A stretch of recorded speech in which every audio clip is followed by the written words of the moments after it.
Enamel is considered either radiolucent or radiolucent.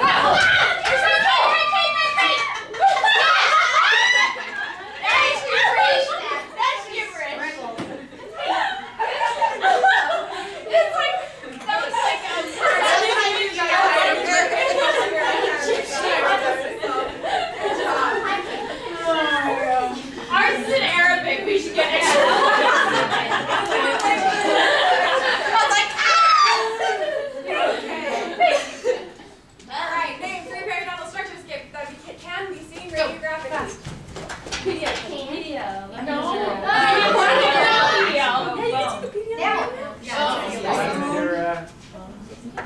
Well, and the okay, good. Yeah.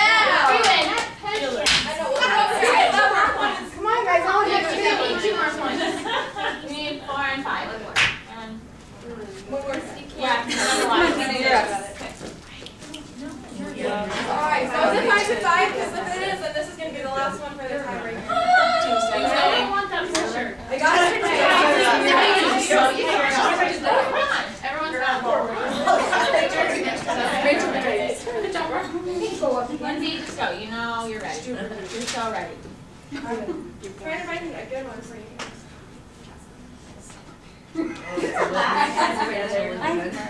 Everyone on the team is good. Amanda, where have you been? In a normal healthy periodontium, how far away should vulva be? What did I I don't know, Miss Liz, you Definitely yes. She totally stood away First, but nobody's got the 1 1/2. 1 1/2. I got a question. One more question. All right, we can do that. Let's do that. Okay. That was dumber. Somebody go stand on the board. I kind of went over this a little bit, but it'll kind of be. That would be a good question. So, how many milliliters of bone loss is considered moderate? 3 to 4. 3 to 4. Okay. The answer is 3 to 4. So we'll consider yourself.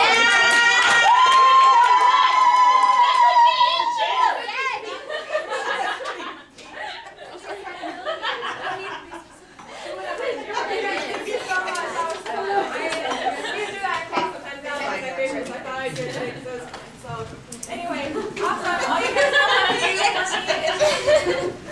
post-test, okay? I just want to see if you guys really learned what we talked about, okay? So thank you guys for being so awesome. I really appreciate all of your participation.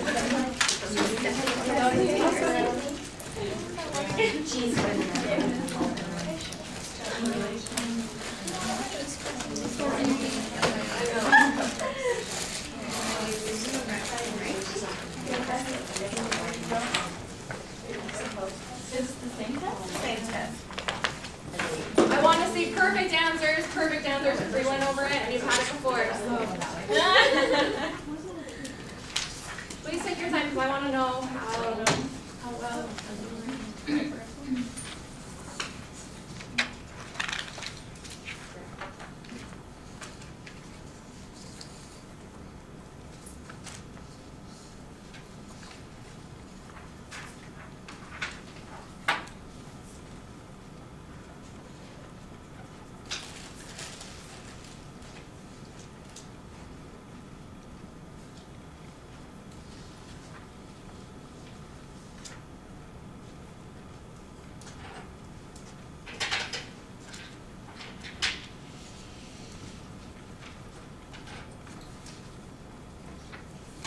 I think this one might be. Toss the ones that are no good. I just don't know if that one is better than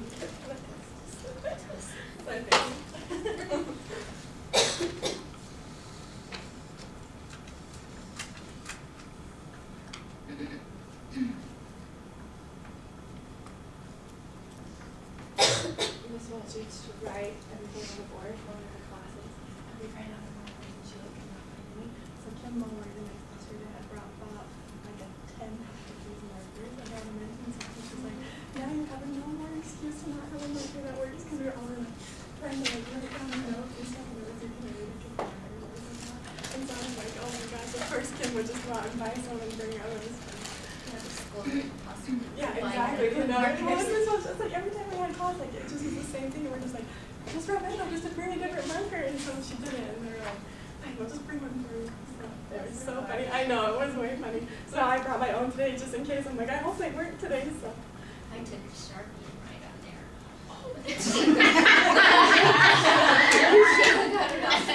Well, do you remember someone wrote, I don't know if it's in that one or this one, where they wrote in Sharpie on like a piece of paper for us to like take notes on, and it got all over the bottom of the Elmo or whatever, and I'm like trying to get it off. I can't remember, I don't know if that was a mistake or not, but we all were just like, Still this much. yeah.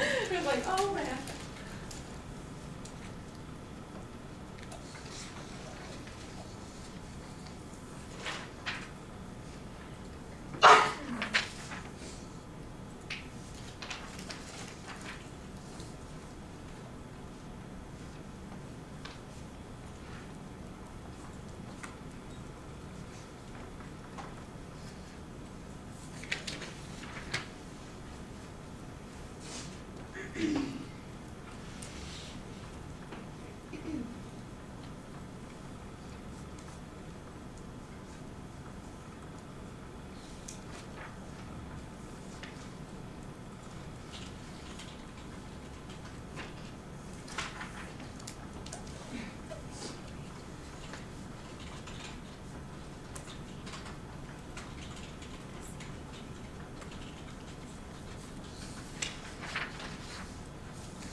A little bit quicker that time. I don't know if that's a good sign or not.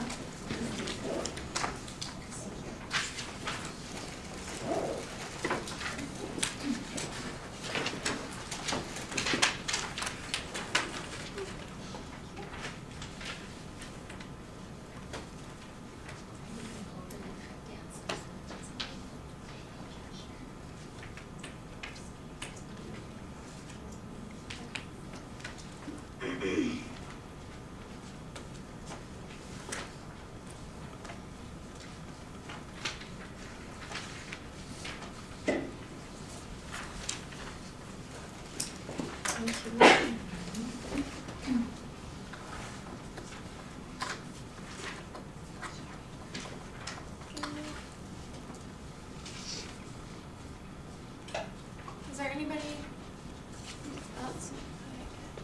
You're totally fine. You can take your time.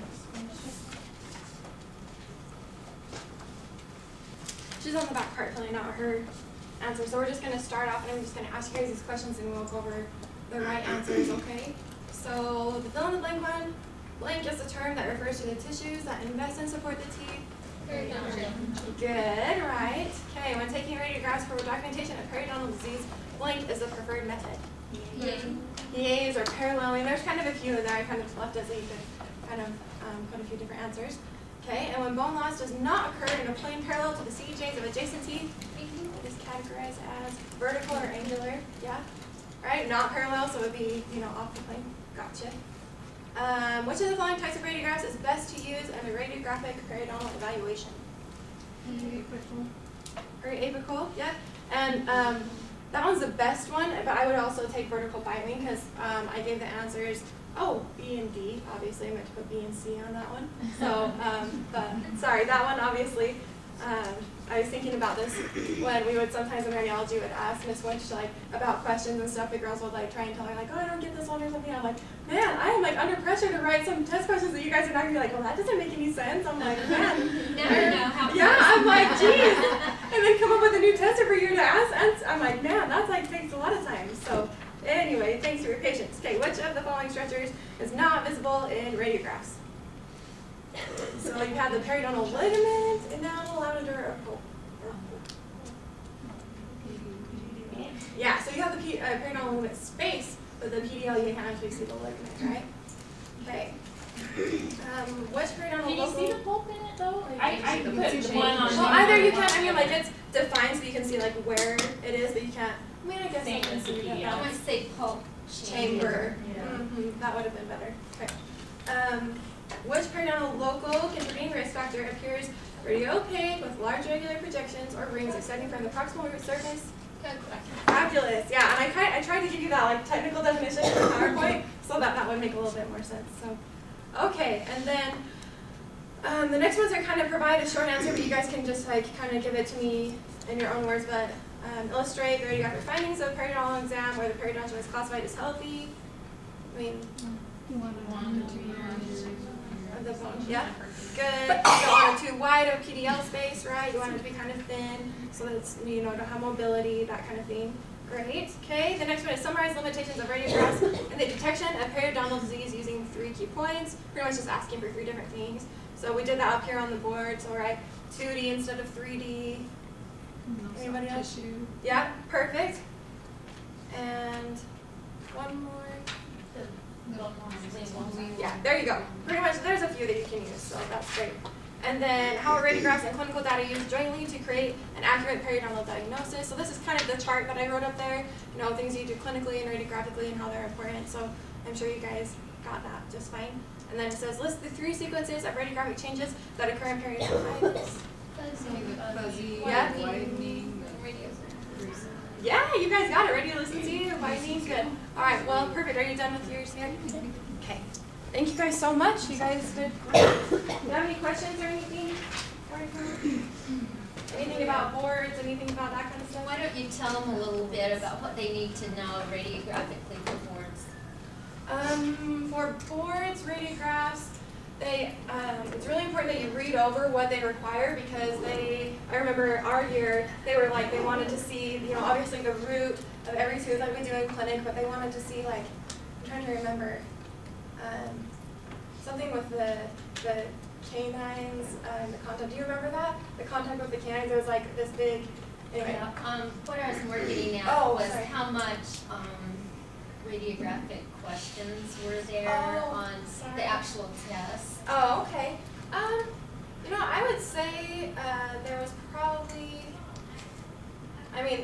pretty much everything kind of could tie into it. They asked a lot about the KVP and the contrast and all of those types of things, but also they give you radiographs and they want you to be able to interpret them, like we do in clinic. And I would just say, I know that's a pain, but really try and get good at that because that was a major thing on there that I felt was important. You need to know what the structures are and if there's something irregular, what it could possibly be, because I remember asking questions here's this radiograph and there's radiolucency or something here, and it's just wanted you to interpret what could it be? Could it be an abscess? Could it be all these other things you had to click? And there was multiple ones. And I don't know if they're still doing that anymore because they were kind of testing checking multiple answers as correct. But that was one of them where I was oh, that was hard. Yeah, the interpretation of stuff, knowing what type, like I said, severe, moderate, slight illness. That's mainly what I can remember, so good luck though. And the review is really helpful. The radiology review, I don't know if you guys are doing are they doing the same review that we did? some type of review, I guess, but. Yeah, they go, I can't remember which Which one we one? went to, but. Okay, well that one is really, really helpful because it lists pretty much everything in radiology and really like summarized neat terms for you, and I really liked that. So, I mean, that's what I use like as a key for that. So. Thanks so much.